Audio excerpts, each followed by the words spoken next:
I'm Rich Andreski, Bureau Chief for Public Transportation at the Connecticut Department of Transportation.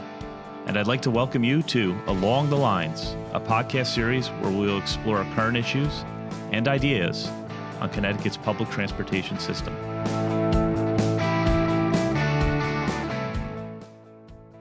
Welcome to another episode of Along the Lines, a podcast of the Connecticut Department of Transportation. As we've discussed in previous podcasts, COVID-19 has had an ongoing and profound impact on our lives. The pandemic has affected how and where most of us work, how our children learn, and even how we interact with one another. Teleworking has transformed business districts and cities throughout Connecticut into a different world, now that thousands of office professionals are not pouring into downtowns daily. As a result, many of our local businesses are struggling to survive. With limitations on indoor dining and more people looking to get outside, we also saw communities and businesses reallocate street space and remove parking spaces to expand outdoor dining. There was also a marked increase in the number of people riding bikes, and the use of bike and scooter shares took off. On top of the economic fallout due to the pandemic, we're also dealing with the economic inequalities and adverse health impacts due to highways in many of our urban centers. While the interstates allowed faster access to the suburbs, they also cut off neighborhoods from city centers, leading to disinvestment. In Connecticut, we are lucky to have a robust public transportation system that connects our largest cities and towns. In previous podcasts, we highlighted how that robust system leads to economic growth. On today's podcast, we'll look at how cities adapted to COVID-related changes in commute patterns and how Connecticut cities are now responding. Will cities recover from the economic fallout? I think yes. But what are some of the tools that cities can use to increase mobility and unlock greater job access for residents? Today, my first guest is Lynn Haig, who has worked as a city planner for the City of Bridgeport for over 25 years. As a director of planning, Lynn's focused on producing healthy and equitable outcomes and creating spaces where people want to live and work. This includes developing diverse housing stock, removing barriers to economic development, and improving the quality of life. Lynn, nice to have you on the program. Thanks for having me, Rich. It's great to be here. So glad we could connect again. My other guest is Brent Toderian, an international expert in city planning, transportation, and urban design. Brent is the founder of Toderian UrbanWorks, a consulting firm that lends expertise to cities worldwide. He was formerly the chief planner for the City of Vancouver and is the founding president for the Council of Canadian Urbanism. Welcome to the program. Good morning, Rich. Glad to be here. So glad to have both of you on and to have that international perspective. Really excited to get into the conversation.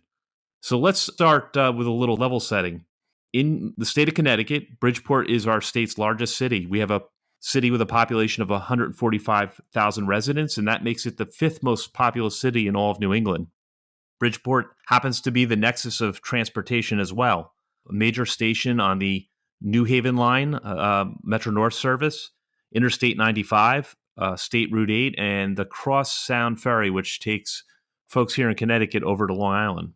For our listeners, a couple of fun facts about Bridgeport. Showman P.T. Barnum was a resident of the city and served as the town's mayor in the late 19th century. The famous Subway restaurant chain started here in Bridgeport's North End in 1965. And another fun fact, the Frisbee Pie Company was founded in Bridgeport, and it's credited as the birthplace of the Frisbee. So some interesting facts there. But let's talk about what's happening in Bridgeport today. Lynn, what can you tell us about Bridgeport today and what's taking place in the city? Sure. Well, I'll add that we have the state's only zoo, Connecticut's Beardsley Zoo. And for some history buffs, we have two Frederick Law Olmsted designed parks, both Seaside Park and Beardsley Park. So a little more on the fun fact side. But we do have quite a bit that's happening in Bridgeport, Rich. We have two TOD areas, one downtown and one near the Fairfield border next to the Fairfield Metro train station. And within those two TOD areas, so within a half-mile radius of those two stations, we currently have 592 housing units that have either come online or are in construction since 2017. That equates to 148 units a year. We have another 627 housing units on the drawing board. So the housing market is pretty hot in Bridgeport right now. We're also focusing on health and equity. So we're working to reclaim all of the 24 miles of waterfront in Bridgeport to give residents access that was previously blocked by industry. Our goal is to create a continuous waterfront path. We're also cleaning up the environmental contamination that those waterfront industries left behind so that we can reuse the land in a sustainable way to provide housing and amenities for our residents. We're adding bicycle infrastructure to create safe space for bicycles and scooters to ride throughout the city. And there is a Pequannock River Trail, which is a 16-mile bike path that extends from the border of Newtown and Monroe down to Long Island Sound and goes through Bridgeport. So that last leg of that 16-mile trek is going to be completed this year in Bridgeport. So we're not sitting still. There's a lot going on. You know, Lynn, reconnecting cities to their waterfront, that's a common theme in many older cities in the United States. And, you know, we can go to our colleague Brent on Vancouver and learn quite a bit from them. One fun fact about Vancouver for our listeners, it's the most often international city that stands in for U.S. cities. And I find that humorous, but in film and movies, many times Vancouver is representing a U.S. city. Not sure what that says about the U.S. or about film in general, but Brent, what can you tell us about what's happening in Vancouver? I've been there myself, and it is a fantastic place to visit. I highly recommend it. Well, I think what it says partially is how deceptive, how cleverly deceptive the filmmaking and TV making industry is, because Vancouver is quite different than even other dense cities. We've got a very distinctive look. Our architecture is even different. But so I marvel often when I watch TVs and movies that are filmed in Vancouver, how good they are at just creative camera angles and picking up a city that, or a particular building that might look like New York, when all the buildings around it definitely don't look like New York. I think it's a lot of it is our weather and our favorable conditions here for economic work and such. Why we become Hollywood North, but I often think about that in the context of what makes cities unique or have an identity or character. Cities shouldn't be interchangeable. It would worry me if Vancouver really could stand in for random American cities without some deception, because that would suggest we look like every other place else. And I think that's true of all cities. There's a lot of things our cities are struggling with that are frankly probably more important than whether we look like some other place. Things like climate change, homelessness, affordability, public health crises, even before the pandemic, etc.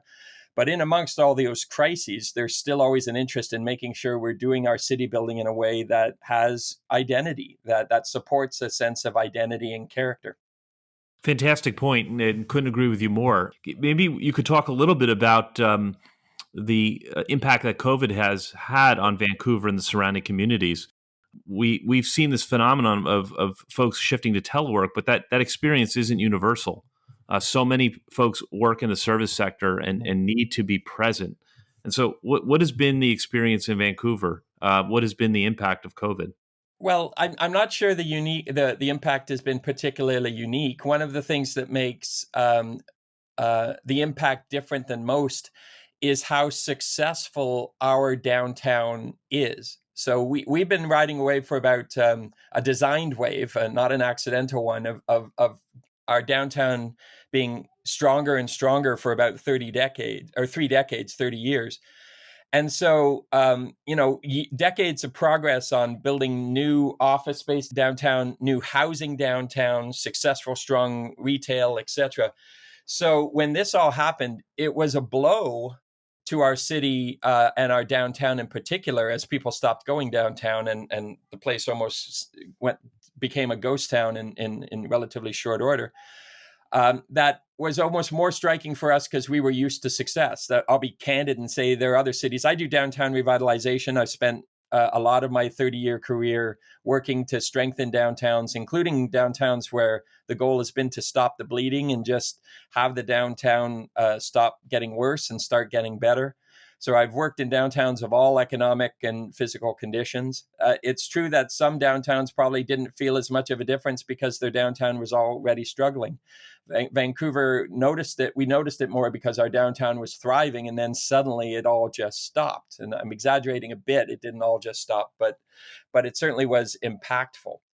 And that's based on transit ridership being down initially, especially when nobody knew if transit was safe. Transit is safe in a pandemic, by the way, with simple management approaches and mandates for wearing a mask. But initially, the nobody was sure about that. People worked from home and thankfully stopped driving. But interestingly, we have a very large population of housing in and around the downtown as a result of what we called our Living First strategy for our downtown for several decades. So we had a lot of people who could still walk to work relatively easily. We've got about 150,000 people in and immediately around our downtown. So a lot of people could still walk to work if the offices were actually open, which most of them weren't. And then we also had been doing at least a decade of rapid bike infrastructure, safe, protected, separated bike infrastructure expansion. And we were already experiencing what we called a bike boom, but boy, it really boomed during the pandemic. We saw a big spike in bike riding and bike ownership, bike purchases, etc. But that wasn't accidental. It was because we had already been investing for a decade in the safer bike infrastructure, and that's an important point to make when we're talking about this bike boom. The bike boom happened almost everywhere, often to some extent, but it really happened in the places that had already or immediately temporarily expanded or made safer their bike infrastructure. So the bike boom is, again, not accidental. It happens in places that wanted more bike riding generally and had been already taking proactive or quick temporary actions to make biking safer during the pandemic and after. Yeah, we just did an episode, Brent, on bicycle access here in Connecticut, and we're seeing that same phenomenon. We're a bit behind you in terms of building protected bus lanes and dedicated bikeways, but yeah, it is a trend, and we're seeing increased demand. So, Lynn, talk a little bit about, if you could, a little bit more about the bike program, because that is new information to me. I hadn't heard a lot about Bridgeport's plans there. Sure. We had been working on increasing the bicycle infrastructure in the city of Bridgeport for some time, but there was nothing pushing us. And there were a lot of people who were seeing the negative aspects elsewhere. And so when we tried to start bringing it into Bridgeport, it took a lot of wrangling to get a pilot started. And so we got one approved in late 2019, but did not get any devices on the streets and until June of 2020. So the pandemic occurred and everyone was stuck inside for a few months. And then all of a sudden now we have these scooters, these e-scooters on the ground. And wow, did the community just go crazy. So the program is run by a Connecticut-based company called Lynx. And the program ran in 2020, it ran for a total of 131 days, just about 18 weeks. And in the first 30 days, there were over 9,200 memberships that opened up. That's 2/3 of the total memberships that opened over the whole program. There were 40,500 rides taken during 2020. And averaged about 19 minutes per ride. So that equates to 309 rides every day throughout the pilot. No, what blew me away was the miles traveled. Scooters traveled over almost 79,000 miles. So that's the same as driving a scooter round trip between Bridgeport and Seattle 13 times, or riding a scooter a little over 3 times around the Earth's circumference. Just mind blowing that in an 18-week period, that many miles could have been put on the scooters.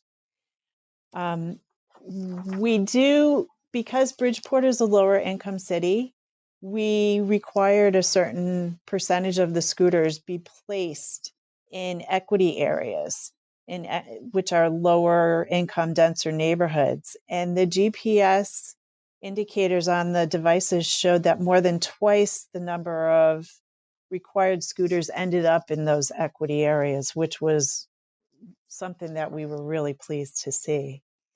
When we surveyed scooter members in August, September, we learned that 1 out of 4 respondents uses a scooter to commute to work or school. Almost half of them replaced a car trip with a scooter trip on a weekly basis.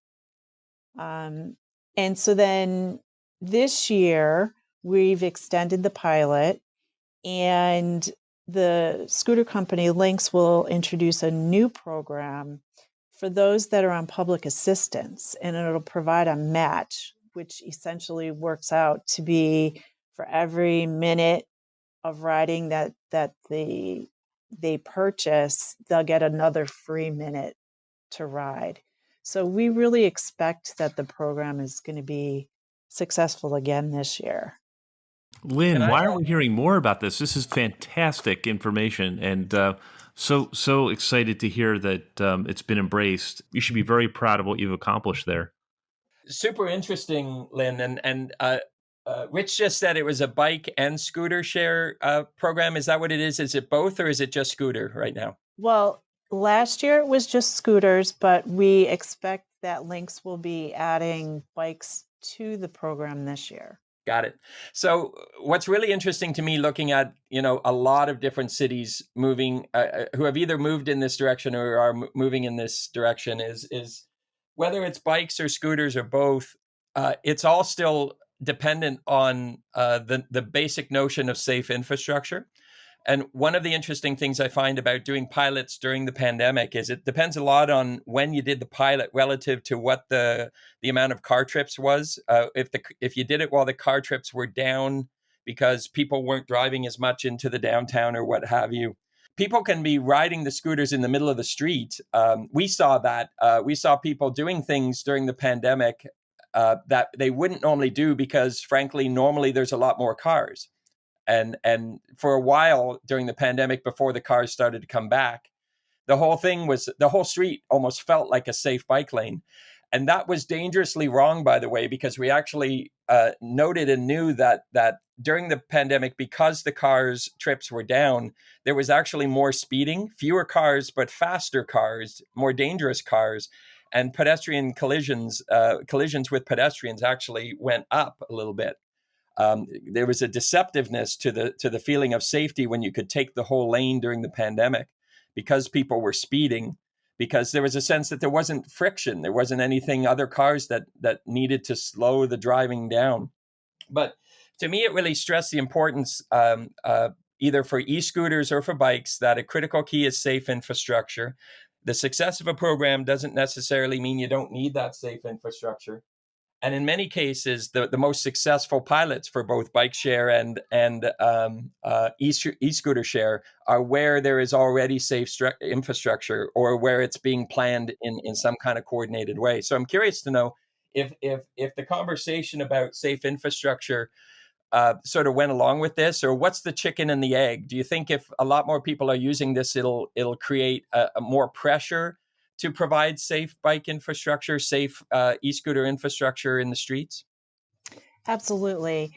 There was a lot of hesitation by folks prior to the pandemic as we were trying to promote adding the bike lanes because, the public facilities department was saying, oh, well, this is an added maintenance issue that is going to take special equipment, if we add these bike lanes. And there were businesses and elected officials saying, oh, whoa, you're encouraging biking. Now there's just going to be lawlessness pervading all over the city. And we kept saying, we don't think so. And, we knew that we were right. So we just kept pushing what was best for the community. And we were able to get the pilot approved pre-pandemic. And once the pandemic hit and everyone realized just how important all of this infrastructure really is, we started seeing a lot of people back off their opposition. So there's much more support for expanding the bike infrastructure, but it was one of those where they sort of needed to see it happen first. And the pilot during the pandemic, all of that together kind of put it front and center in everyone's face. And there was just no way to avoid it anymore. So it's interesting for folks who might be listening who didn't take that window during the pandemic and didn't have a pilot ready to go, but is now trying to think about doing something similar without the physical conditions that the pandemic brought. How do you do it? And it is a bit chicken and egg. I often worry. I've advised many cities on pilots and such, and I often say that don't kid yourself. There is a way to do pilots wrong. There is a way to do pilots in a way that kills the idea, if you forgive the word kill in this context, and can kill it for a generation. If there is an accident, if there is a collision, if there is something that happens that feeds the narrative out there for people that say, see, it's not safe. And these people messed up by trying to put more bikes on the road where cars belong and all of this kind of backward narrative. So we spend a lot of time, sometimes my clients and I, figuring out ways to position these kinds of pilots for success and not failure. And I could probably talk for a whole podcast on just how to do successful pilots. But I'm super interested in your pilot because you are trying to do it and expanding it to bikes after. I've often seen it in the other direction, bikes first and then e-scooters. So I'll be watching your continued pilot with interest. And also, by the way, just to say, it's very interesting that it's a city of your size that is doing it, because there's a narrative out there that this is a bigger city thing, that bike share or any kind of e-mobility or micro-mobility system is a bigger city thing. But I often say if cities of your scale and vintage show it can work, that's super strategically important, because there are a lot of cities of your scale. There are more cities that are your size than there are cities that are, New York size. So showing that you can do it successfully, showing that you can get past the politics of it, the initial resistance, the misinformation and myths, and just do it and prove it works. It's super important. No matter what your size is, I think cities like you can really punch above your weight in changing the narrative out there for other cities. Thanks.